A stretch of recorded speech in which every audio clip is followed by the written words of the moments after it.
Hello. Hi. I'm actually talking to you this time. I want to apologize for many things. First of all, if you're new and you're like, who is this person? I'm Margo. I've been off of YouTube for a super long time, but then a while back, I posted this video that wasn't really meant for YouTube. It was for me to share on other social media Anyway, I'm not going to go into it too much. I've been gone a long time, and I've really missed YouTube. But I wanted to let you know a little bit about what's been going on. It's all been good. It's New Year's Day 2020. I apologize. The sun is it's a beautiful day, but you can see the sun's blaring behind me, and I really am sorry. I don't know what else to do about it. I was going to tape this in my house, but one of the things that I kind of have to look at the last year and a half. So here's what happened in the last year and a half. All good again, but kind of a lot, which has kept me off of YouTube.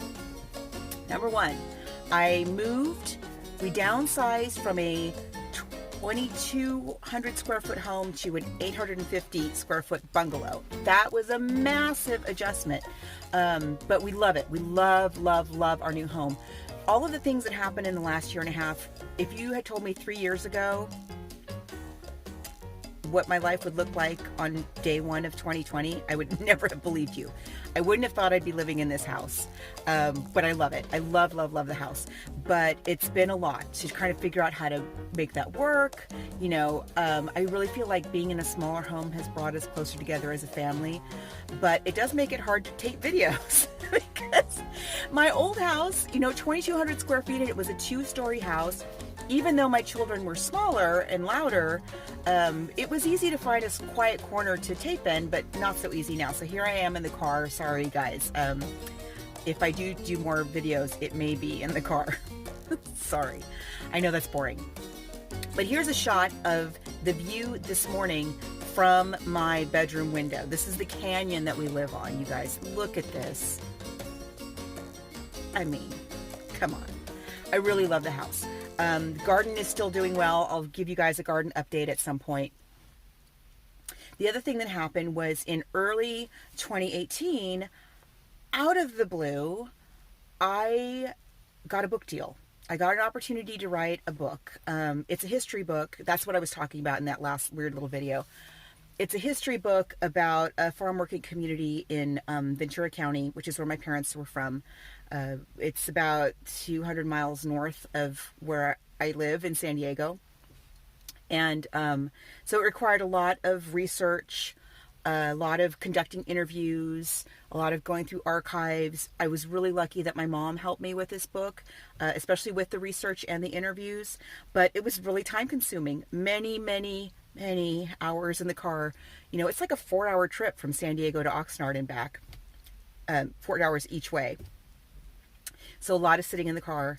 And then a few months after that, again, out of the blue, I got a job offer. I got an offer to really make a complete career change. A friend of mine thought of me for this job and recommended it. And it was a big leap, completely new environment. You have to learn everything kind of all over again. But it's been super rewarding. I really love it. I'm still there. I really like it a lot. But, it takes a while to learn the ropes. So basically, for the last year and a half, my life was either working at my new job, learning stuff at my new job, or working on this book, either traveling to and from Oxnard, or if I was home, I was glued to my computer. And then once the book was done, I finished the manuscript in mid to late January of 2019. And then once that was done, then I had to launch into building a website for the book, writing the press release for the book, contacting, people where I could, promote the book and talk about the book. And then there was the actual book tour, which I'm still in the middle of. So,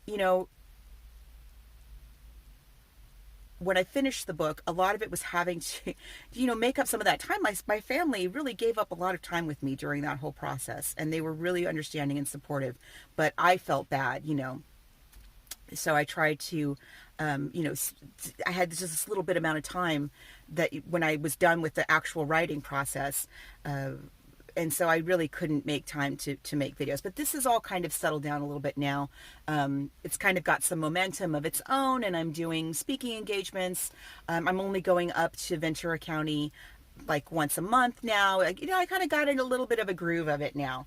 And so I feel like I can come back to YouTube. And so all of that meant, of course, for those of you who knew me from before, I was a Weight Watchers leader for about 5 years. And so I had to give that up. Something has to give. You can only juggle so many plates at once. And so I decided to put down the Weight Watchers plate. And I don't miss the corporation at all, but I really do miss the members. I do miss the meetings. However, I run into my members all the time. I'm in the parking lot outside of Target, which, by the way, great place to go on New Year's Day. And there were 2 of my members in there just now. I run into them all the time, so that's really nice. I do really like running into my former members, but there was just no way to make that work. So I had to quit being a Weight Watchers leader, and I didn't even have time to go to Weight Watchers meetings. And so anyway, and it was with all the traveling and the sitting, it was a lot of sitting. I'm up like 20 pounds right now, but I'm not really upset about it. I'm not upset about it at all. In fact, if you had said to me a year and a half ago, hey, on New Year's Day 2020, you're going to be living in a brand new house that you absolutely love. You're going to have a published book, and that will be doing very well, successfully. You'll be promoting the book and speaking to people, and the people that I've met in this process. Wow. From lifelong heroes to, just I'll start crying if I start talking about it. It's been amazing. The whole tour thing has been absolutely amazing. And, gosh, and then having a career on top of it that I'm really enjoying with people I really like, that's very rewarding. Oh, but by the way, Margo, you'll be up 20 pounds. Right? Sign me up. Okay. Can I start eating now? So I'm not upset about it at all. And actually, 20 pounds in a year and a half is for me not bad. And in fact, I would have been up a lot more had it not been for the fact that I've been a Weight Watcher now for over 20 years. I joined my first Weight Watcher meeting, I believe, in 1999, at the end of 1999. So now we're looking at over 20 years.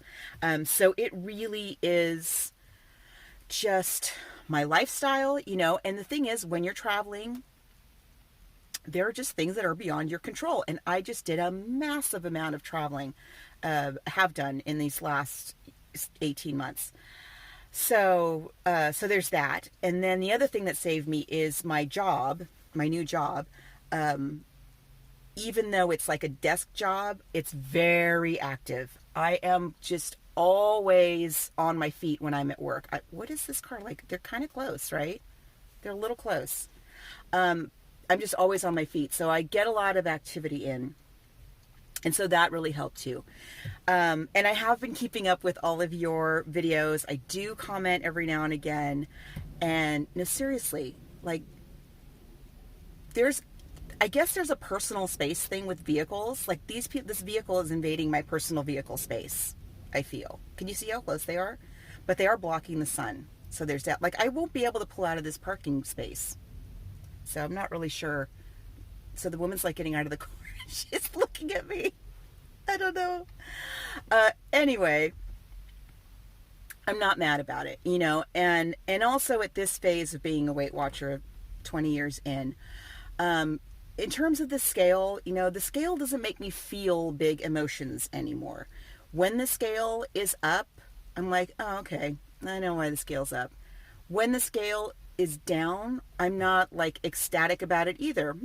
Okay. So it's just information. It's just feedback. It's not all of the feedback. It's just a little bit of information. It gives you a small piece of the picture. And with that in mind, I would like to talk about goals. So, like I said, I'm like 20 pounds up, And I'm not really mad about that so much as I notice, partly because of all the sitting, maybe partly because of the extra weight, I do notice I don't have quite as much pep as I used to have. So that is really kind of what I'm after, that feeling of like a little more energy, a little more stamina to get through the day. And that might happen at 20 pounds. It might happen at 15 pounds. It might happen at 30 pounds. So, you know, when you set a number goal, it's really important to know what that goal represents to you, because the numbers, you really kind of can't depend on the numbers in my experience. Again, this is all just my opinion. But, you know, when you say, like, people make New Year's resolutions, right? And the two biggest ones are, I want to lose weight and I want to get healthy. Losing weight and getting healthy, those are not goals. I'm sorry, but they're not. Losing weight and getting healthy, those are the means that you are using, the road that you are taking to whatever it is your real goal is. I want to lose weight so that I can do what? I want to get healthy enough so that I can do what? It's really important to identify what the end result looks like for you and feels like for you. That's really what you're after. And losing weight or getting healthy, those are the roads that you're taking to that ultimate goal. I'll give you an example that happened this year. A cousin of mine, who's like a sister to me, we're really, really close. She had to have really serious spine surgery right before the holidays. And she's doing really well. It went amazingly well, thank God. But I went to go see her after she had her surgery. She'd just gotten home. And, you know, she was in bed. She was in a lot of pain. And we were talking about, like, what are your goals? Now, she had gotten to be where she was in so much pain that she couldn't do the most basic of things in her life. You know, everything hurt to do. And one of the things that happened for her this year was that she had her first grandchild. So she has a granddaughter who is absolutely beautiful. And that was a big motivation for her to kind of get over her fear of having the surgery and going through with it. And she's like, yeah, I just want to, you know, I just want to get up and do things with her. She goes, I want to take her to Paris. And then she stopped herself and she went, you know what I really want to do? I just want to take her to Target and push her around in the shopping cart. That's what I really want to do. And that to me was so wonderful. It's so powerful. And when she said that, I knew that she would do it, right? Because, yes, of course, we would all love to take our grandkids to Paris. Why not? But should you really take a baby to Paris? Is the baby really going to appreciate like, it might be fun for you being in Paris with your grandkid. Like, that's fun for you. It's not so much fun for the baby. There's jet lag. I took my daughter to Italy when she was 2. She just turned 2, I think. It was a nightmare. She didn't know what time it was. We couldn't explain to her why she was so grouchy and tired. Babies don't need to be going to Paris from California. They really don't. It's great if you can afford to do that, and that's something you do that's great. Mazel tov. But really, you know, in terms of my cousin, that's not something she's going to do with the baby. But having a child be small enough that you can put them in and out of the shopping cart and they're sitting in there while you're pushing the cart, that's a time-related goal. That's a specific, you know, it's whatever they say, the SMART goals, right? Specific, measurable, blah, blah, blah. And when she thought about it, like, you could see, like, how happy it made her to picture that. And she has an idea of what that might feel like. And it motivates her to do her physical therapy, you know, follow her doctor's orders. And she, oh gosh, she's doing so well. I can't even believe how well she's doing. So when we're setting goals and resolutions for a new year, and I think it's a great thing that people do that. I think it's a great thing that people sign up for Weight Watchers or join the gym, or they, you know, try to, you know, I saw outside my window this morning all kinds of people in my neighborhood walking that I never see walking. I live kind of on a main drag, and I'm a walker, And so I know who the walkers are in the neighborhood, and there were all kinds of other people out walking today. I think that's wonderful. I think that's great. I think if the new year is what motivates you to set new goals and try to achieve new things and make changes and pick up good habits, what is wrong with that? I don't like people who bag on the New Year's resolutions. I think they're great. But it's really important if you want to set goals, I think, especially something like weight loss or health related goals, you have to be just saying I want to lose weight and I want to get healthy. That's not getting you far enough, you know, because that means losing weight to one person might mean fitting in that dress for that big party. Losing weight to another person might mean my knees don't hurt anymore. Losing weight to yet another person might mean I don't have sleep apnea anymore. You know, there's so many things that it can mean. And the same thing with getting healthy. That means different things to different people. And so the more I feel, the more that you can kind of flesh that out and give it a soundtrack, right? Give it a wardrobe, the more you increase your chances of achieving that goal. And so I'm not really worried about, you know, I would like to, like I said, I would like to feel more energy, feel like I have more stamina, because I have a lot of stuff I want to do this coming year. And so, you know, I'm going to follow my program. Oh, you're wondering what program I'm following. I'm sure you are. So again, being a Weight Watcher for as long as I've been means I've had a lot of experience with a lot of plans. So I am doing my favorite plan of all time, Points Plus and Simply Filling. And I am following the iTrack Bite. I still cannot say the name of that app. It's not you, iTrack Bites. It's me. iTrack Bites. Here's the name of it. I have the Pro plan, which is, I don't even remember what it is. 40. I'll put it what the price is. It's not expensive. But it helps me follow this plan, which is my favorite plan. It has a massive database and all that kind of stuff. And they're not paying me or anything, but I just like it. I've been using it this whole time. And so, yes, I follow Points Plus, and when I can, you know, like a day or two a week, I do Simply Filling, which I really love. And that's what I like. So that's what I'm going to do. And if that means that it's going to take another 18 months to lose 20 pounds, then I'm fine with that.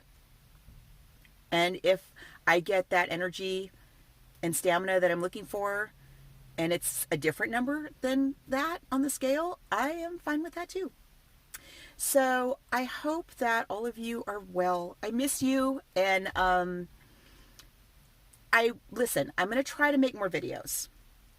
One thing that would help me do that is, one, if you subscribe, I would really appreciate that. And I know it's hard to ask you to subscribe when I haven't given you any content for like a super long time.